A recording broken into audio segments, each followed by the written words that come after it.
Taylor Swift is releasing an album? I didn't know about this. It comes out today? Okay, I need to text my friends. And I need to stop holding this microphone while I'm just sitting in bed. Well, now that I'm home, I can just stare at nothing in particular in my room. I wonder what my friend thought of the Taylor Swift album. It's her favorite Taylor Swift album? Well, I might as well listen to it. Wow, this album's actually really good. Maybe I could make a YouTube video about how good it is. So Taylor Swift just released an album and everybody used to be talking about it. They might still be, but I want to talk about it too. So here's this video. Is this a better place to put the microphone? I have no idea what I'm doing. I think this looks a little better, but maybe it doesn't sound better. So to give some context before I get into the meat and potatoes of this video, on July 24th of 2020, Taylor Swift saved the entire year and released a full album. The album has 16 tracks on it and could generally be described as different from Taylor Swift's sound and a more indie approach to it. The album is titled Folklore, was released as a surprise, and on deluxe editions includes the bonus track Lakes, which I have not heard yet. According to Wikipedia, Folklore is the 8th studio album by American singer-songwriter Taylor Swift. The album is Taylor Swift's 8th album and was written during isolation during this current coronavirus pandemic. It was recorded at what looks to be 5 studios, and the only one I recognize is the Electric Lady studio in New York City. To explain the personnel behind this album, you have Aaron Dessner, who is a member of The National and has worked with Bon Iver on multiple occasions. You have Jack Antonoff, who is a founding member of Fun and is a frequent collaborator of Taylor Swift's. And then you have Taylor Swift herself, who I don't think I really need to explain. The only feature on the album is Bon Iver, which I probably mispronounced earlier in this video. I'm sorry. For context for me personally, I love so much of Taylor Swift's work, and she's one of my favorite artists, period.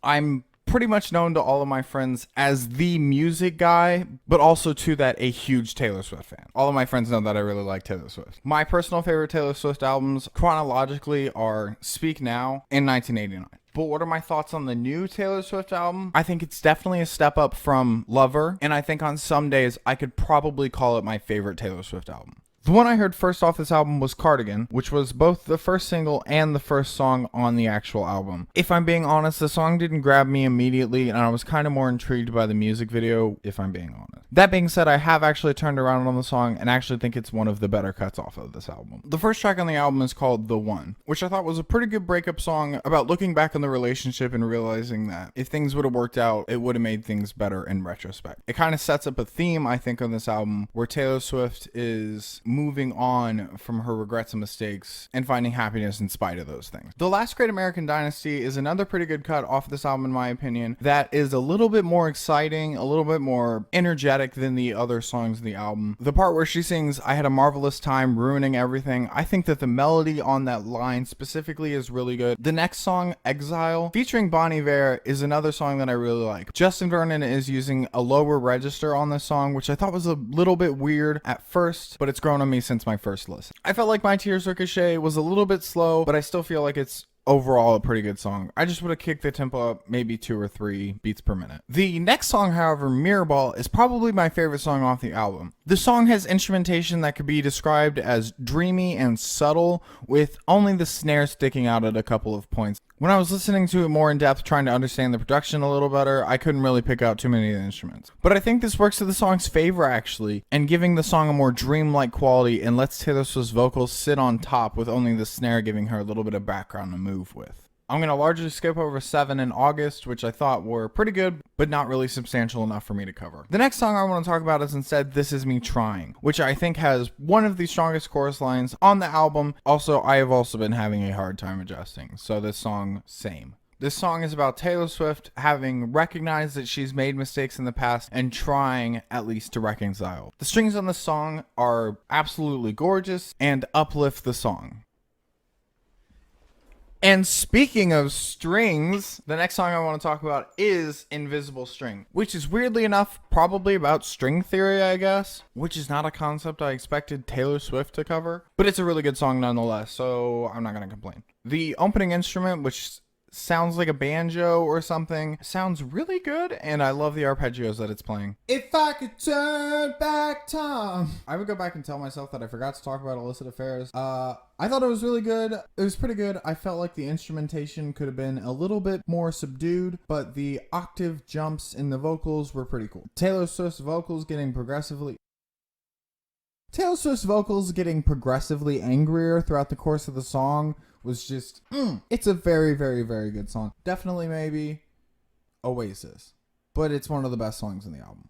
The last song on this album that I want to talk about is Betty. Betty goes back to a lot of Taylor Swift's roots as a songwriter with more country instrumentation and a storytelling structure. Also, this song says the F word. So if I were 8, I would have probably given it an A+.